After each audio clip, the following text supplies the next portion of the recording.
Okay, I'm Martha. Hey, I'm Kevin. I'm Tanner. Alright, so we watched the documentary 13. It was over racial inequality and financial background of the prison system. We have a few points that we're going to go over. The first one will be the people still supporting politicians that they know created more harm than good. A great example is the Clintons. Do you want to go first? So when I was watching the documentary, seeing a lot of people, or seeing the portion of it when they brought up the Clinton presidency, I don't think they touched enough on how much damage that they did cause, and the interviewer, or not the interviewer, but one of the hosts that was covering, even said that after Bill had apologized, they said that the actions weren't, his apology wasn't enough, and it wasn't necessarily taking any responsibility. So I find a lot of issues with people still supporting politicians that put these laws in effect that has created such a problem in our prison system and has continually funded that. So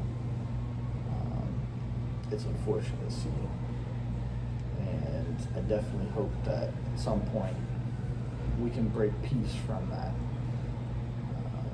from those individuals that have. So it's no excuse. What I see with it is, think of today's times. Not too long ago, you had Donald Trump going against Hillary Clinton. Now, no matter what side of the aisle you fall on, or whatever the case may be, you got to look back at the times whenever Bill Clinton was in office, for example, whenever he was signing in these bills and these laws and everything that which ramped up the prison system due to these. Militarize the police. I think that was the Reagan, but no, they definitely went hard on crime. They definitely busted down on crime, like they were the war on drugs, and so you have all of these individuals, such as even Donald Trump, making statements way back in the past time frame. But then you have an election where these two individuals, you have the wife who supported her husband of the original creation of these laws, and the whole reason she's up there getting possibly elected to be president is because she's a woman or she's a Democrat. So individuals have to profiting off of that.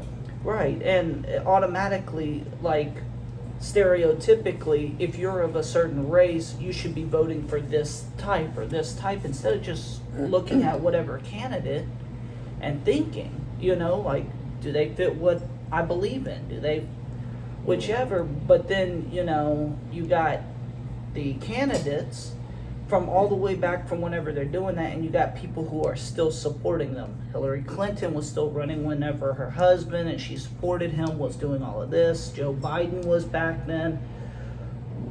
You need to actually bring in new people that were not supporting this, new people that fit more of your beliefs, and it's not a party type just because you're a Democrat or a Republican vote. That no, in order for you to break away, you got to stop electing people who are still just in that mix. Just because, like Bill Clinton said, he was sorry. Right. Well, it doesn't make an excuse. Yeah, it don't make an excuse, or the people who supported him. Nor does it profit anyone. That helps anyone that suffered. Right. No. So I feel like a lot of these individuals that are still in office today, and we can point to like the president, Joe Biden, because he's in office, You had Hillary Clinton, Donald Trump, who were recently battling for the election prior to Donald Trump and Joe Biden. You had a lot of individuals who are like really old and in Congress or the Senate now that just keep getting reelected. And going through the same cycle of types of lawmaking and processes that should have been. Right. If you want things to change, you need to bring in that change. Don't keep electing the same people, regardless of what side you stand on. Just bring in new individuals. So that's one of the issues that I see with it. Well, it was, so with what the point you brought about, there's the Reagan presidency that did.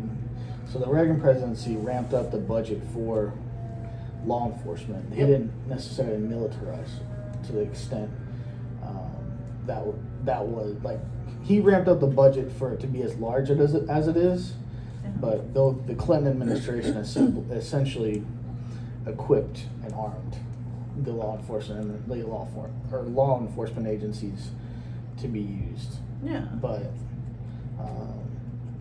and it adds on to one another. Like one did this, and then the next one that, they were supporting of these things, they added on to it.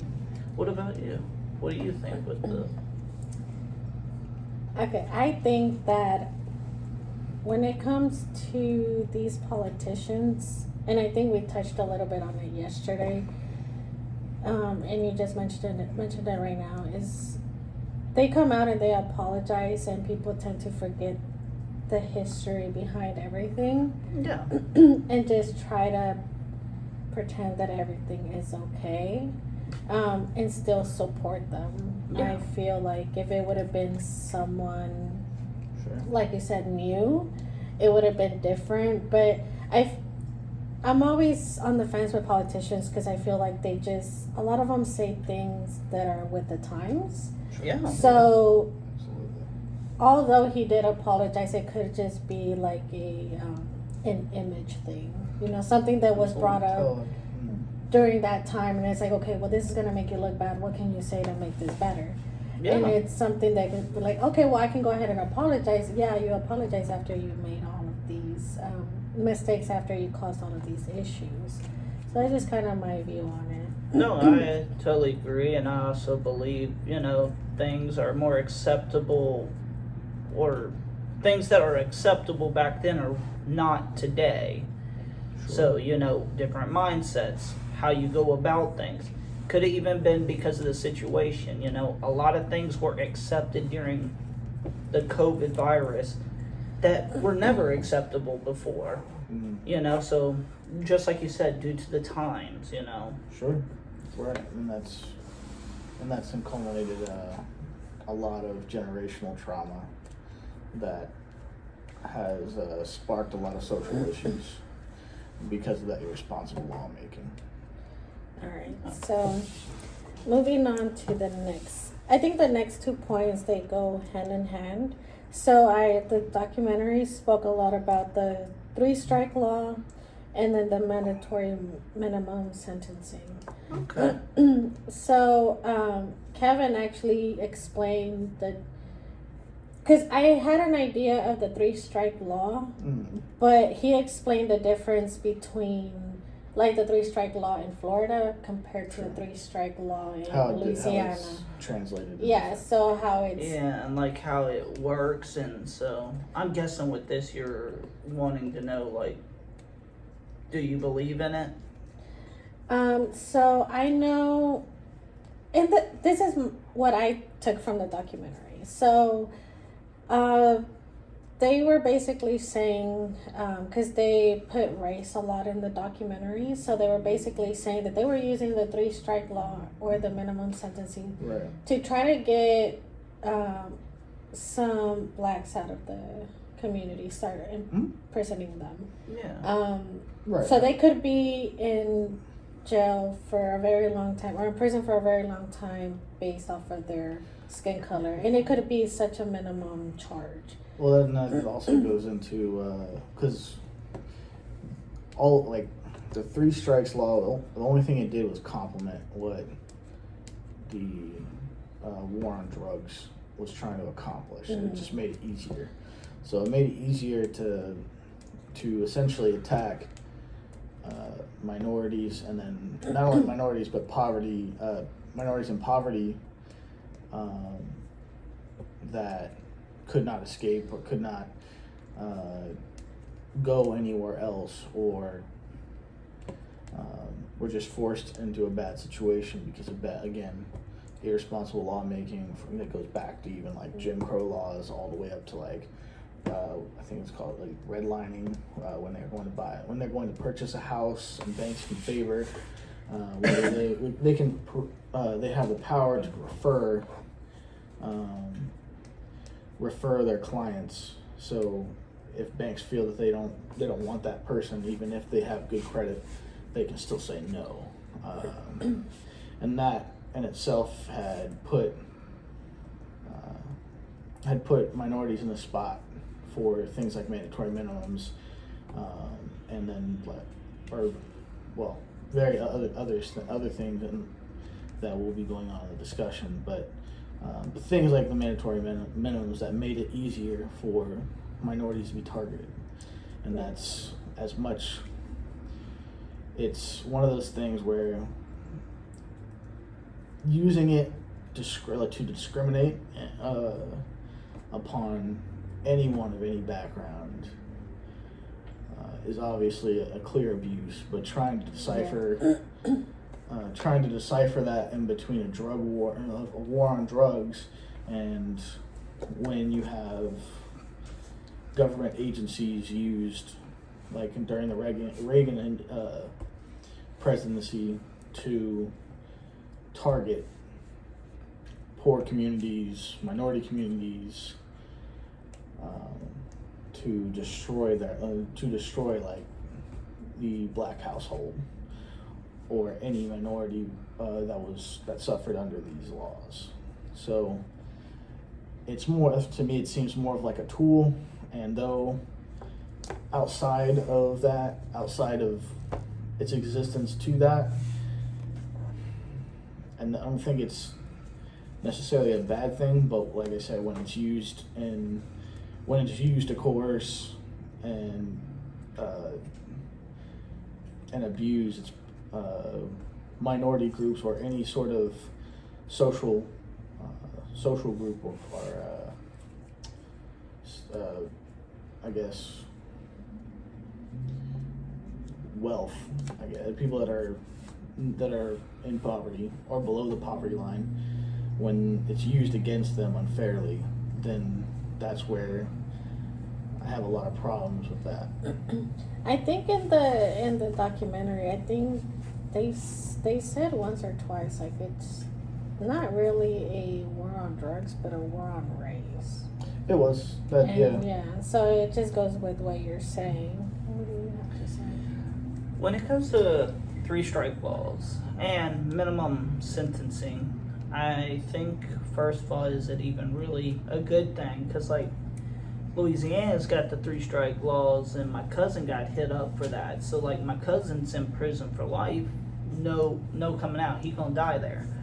And it's over petty stuff. Not even petty. Like, he didn't kill nobody. It was just minor things. And it's like he got hit up for his 3rd strike, violating probation. And it was a minor violation. I think, like, he was coming home from work or whichever, but he ended up getting lost. He was outside of his zone that he was supposed to be in, and that got him. So whenever I think of 3 strikes law, it's rough, because it should be on a case-to-case basis on whether or not, and left up to a judge and a jury, and presenting the facts. Because I know if he would have gotten hit up in court, the judge could have possibly been like, look, you violated it, but What happened? it wasn't that you went on the run.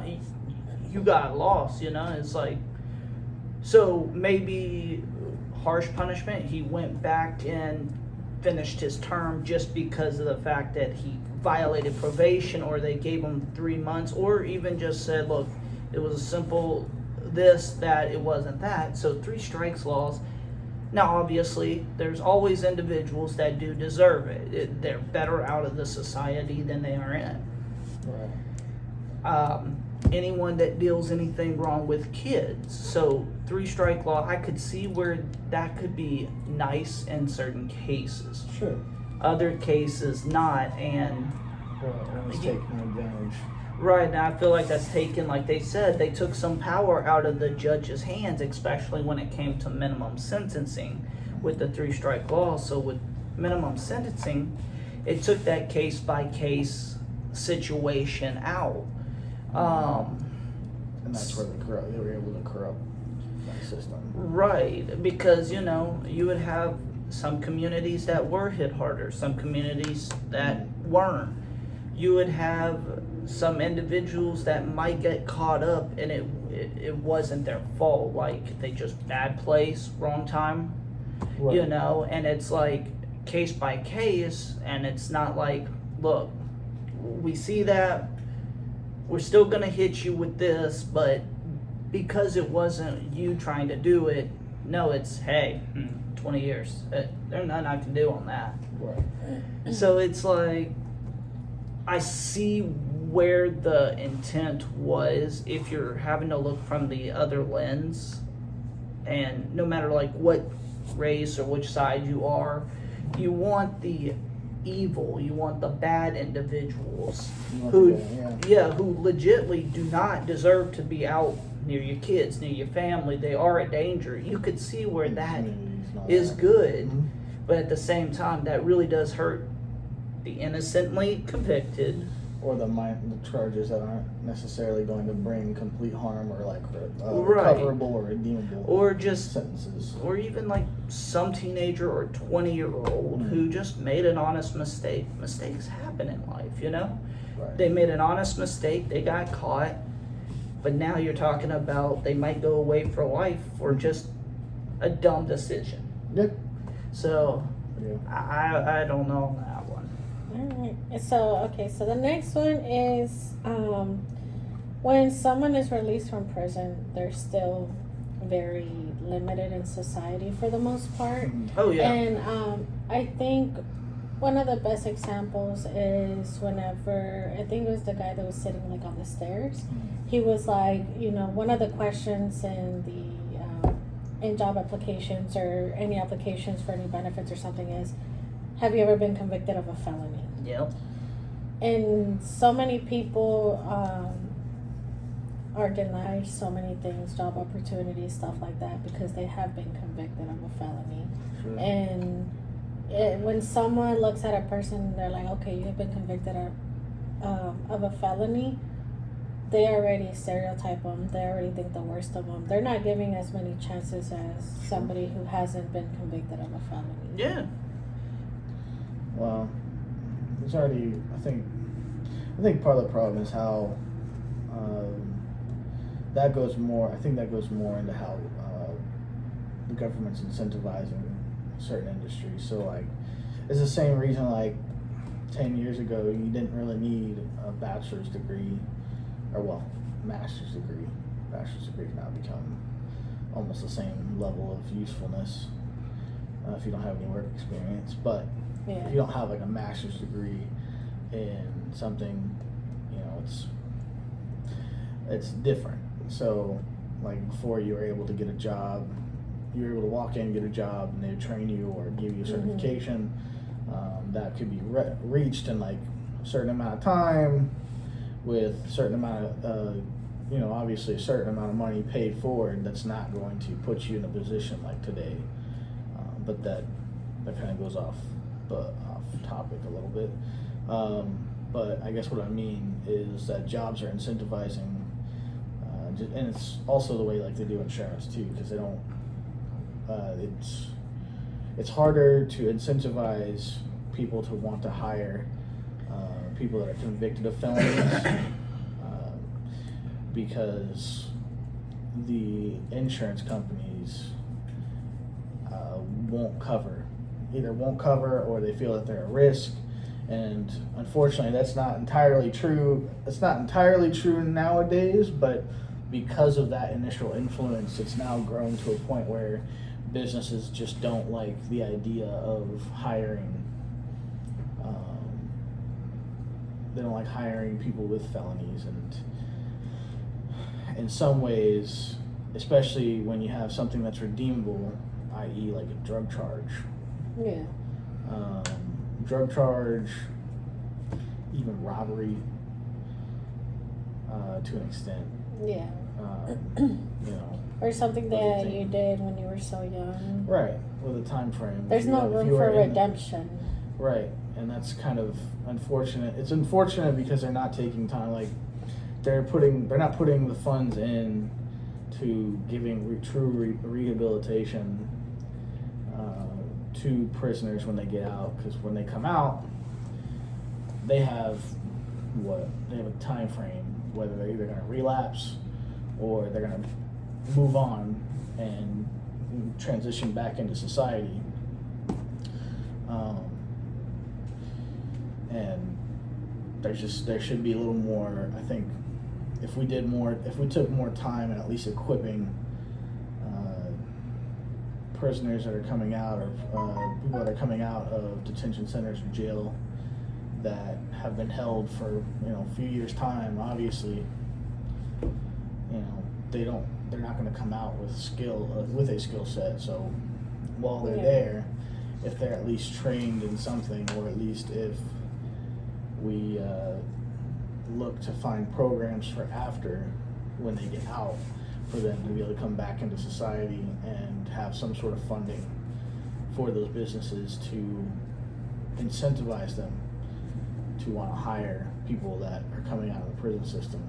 You'll have more functional citizens, because not everyone coming out of the prison system, not everyone coming out of jail are out to be bad people. They're not out there to destroy communities. They're not out to do anything but try to survive. Yeah. With it, I think it's always pretty much anything you bring up can be situational. You got some individuals that'll go in, they'll serve their time, they'll get out, they'll never be another problem to any other individual ever. Like we said, they either made a dumb mistake or wrong place, wrong time, whatever the case may be. But now, because they got hit with a charge or something like that, it's like you definitely limited. So I definitely believe there should be, especially depending on the charges. Like, for example, if you got hit up with, something with a minor, you should never work with minors again. And I do believe that is, obviously I believe that's the case. But let's say, you got hit with a possession charge or something like that. You didn't kill nobody. You just got caught with an unlawful possession. And most of the time, you're just trying to make money when you're just trying to get by, or make extra money. Let's say you served your time. After that, I believe there should be a probation period for your right back. I'm not saying probation with ankle monitor. I'm saying probation period. Let's say you check in with someone. I mean, not even that. Like 10 years. After you get out of prison, you put in for your application. You go this long, you're not causing no problems. You're working or whichever. You're showing that you're back to a member of society. You should be able to, at the end of that, they'd be like, look, you did your thing. You paid for your mistake. You've showed it was a mistake. You went through this time frame of showing like, hey, you made a mistake, you paid for it, and you're working to, progress, help out. Here's your right backs. Here's the right to vote again. Here's the right to carry a firearm. You're not a limited citizen. I believe that was used a lot in the documentary. You're no longer going to be a limited or a second-class citizen. You're going to have your rights back to fully be a full one because you paid your debt. You showed that it was a mistake. Certain crimes, obviously. Certain crimes take more monitoring, such as like pedophilia. Obviously, that's right, or anything terroristic. But that's where it brings in the issue of every contract, every law has a loophole. You put in these 3 charges Yeah. terroristic, pedophile, murder of someone of a high statute, such as a police officer Pattern of or murder. a politician or something. Right, or a pattern of murder. Or Right. You put in a law like that, it could get used again, like they said, for it could easily get put in for like what they said. It gets abused. They find a loophole in there. So now, amazingly, you're going to see a lot more people get picked up on this crime, to beat the system. So, it's one of those, it's always case by case in this opinion, but also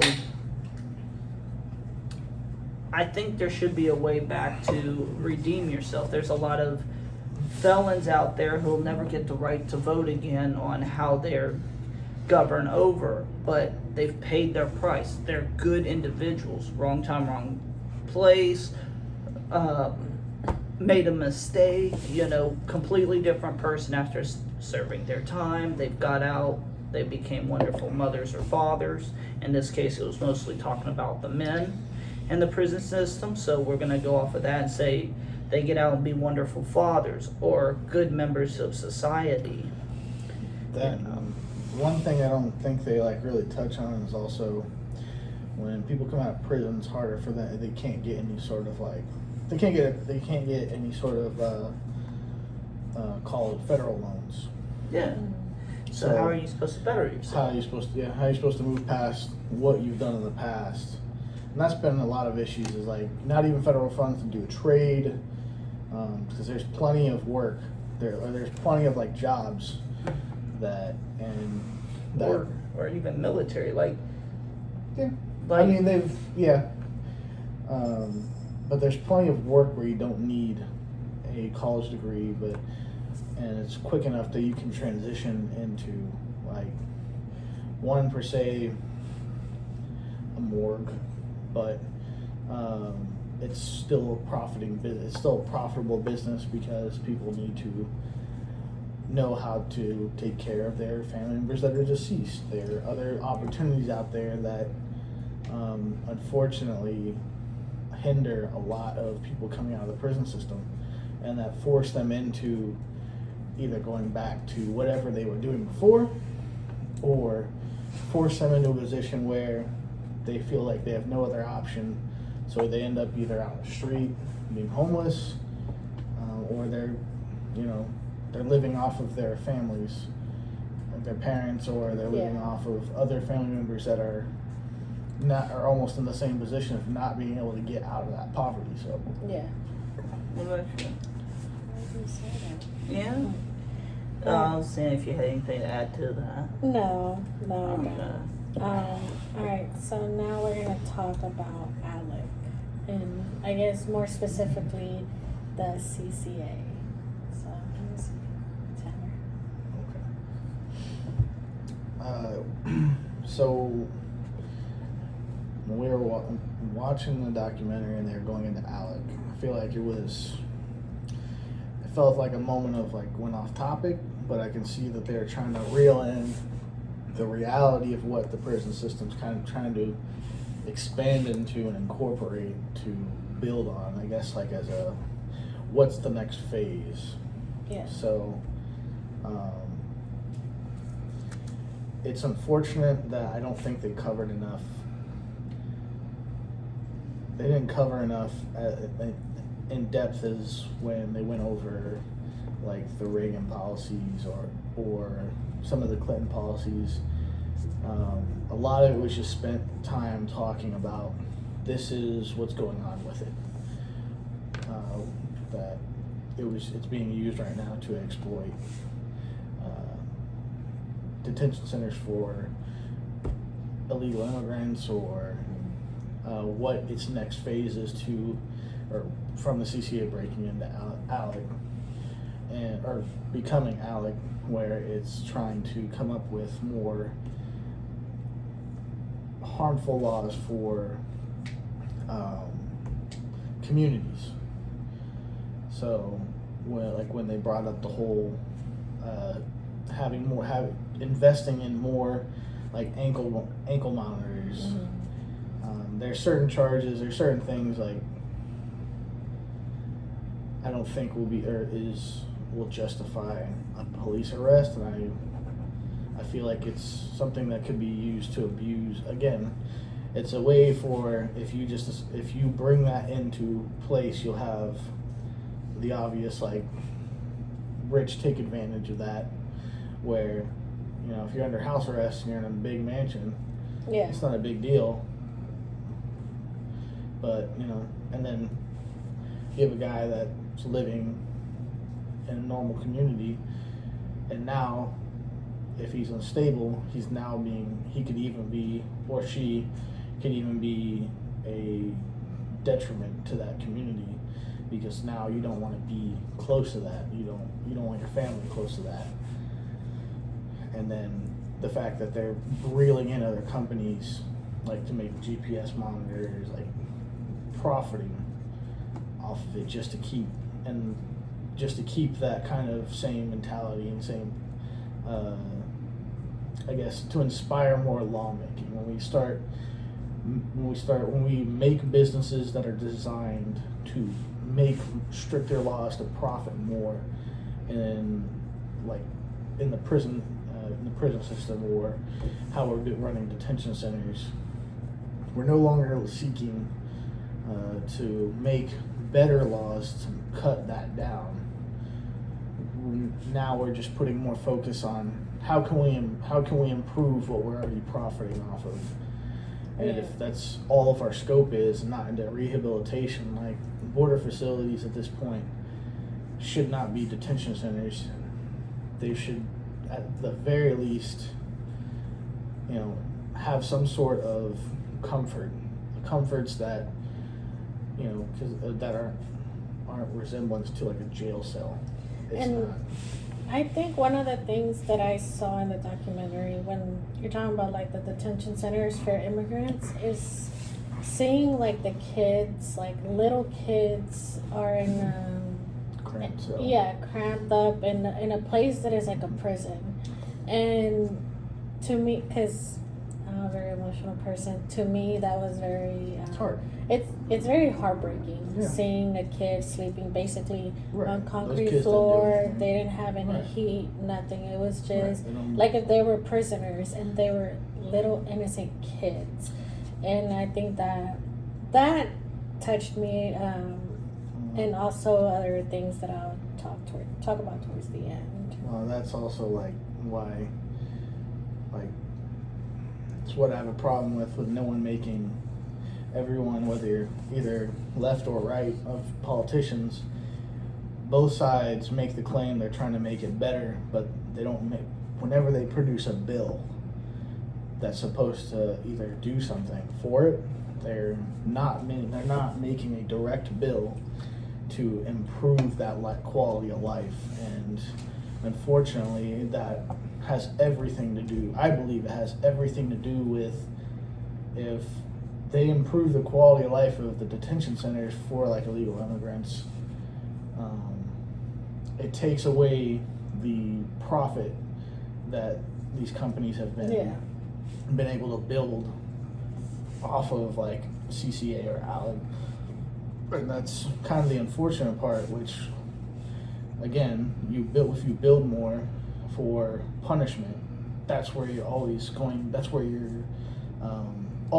land. So it really bothers me on a moral level that no matter what anyone's brought up about any border policies, strict or not strict, open or not, they're not making an effort to actually improve the quality of life of those detention centers for people to actually go to and not be treated as criminals, because half the time you're not running into cartel, you're not running into rapists, you're not running into all these bad characters that are trying to get into the United States. A lot of the times these are families being abused or taken advantage of cartel, or people that are trying to traffic people into the country. for sex trade, slavery, whatever the case may be. The unfortunate part is it's hard to determine that, but making a holding facility that's more like a jail cell for people that don't deserve to be treated, especially when you look at, especially for children that are getting pushed into the detention centers. It's something that, like you said, it's heartbreaking to know, and it's infuriating to know that politicians are willing to call one another out, but the inaction is inexcusable.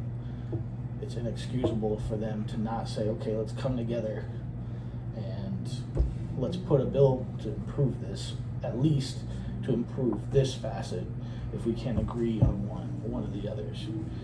So